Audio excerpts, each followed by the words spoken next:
તમે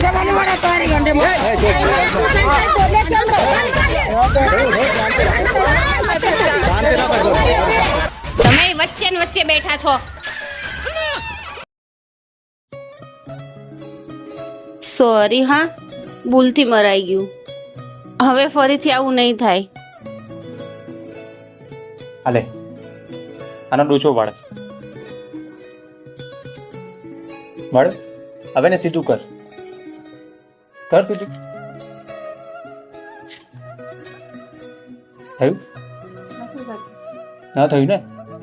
હા તો હું પણ તને એ જ કહેવા માંગુ છું કે અમુક વસ્તુઓ સોરી કીધા પછી સીધી નથી થઈ શકતી. હાલ આવ્યું તને? હવે તમે એક કામ કરો. શું? આ રિમોટ લો અને ટીવી ચાલુ કરો. થયું ચાલુ? ના. હવે તમારી રીતે ચાલુ કરીને બતાવો.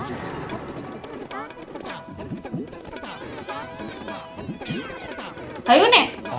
હા તો બસ હું તમને આ એ જ વાત સમજાવવા માંગુ છું કે આ કાગળ જેવા તમે નથી, તમે આ રિમોટ જેવા છો. એટલે તમને ઠોકી ઠોકીને સમજાવવા પડે છે મારે. સમજ્યા? તમે આ કાગળ કેમ ફાડ્યું? કાગળ કેમ ફાડ્યું?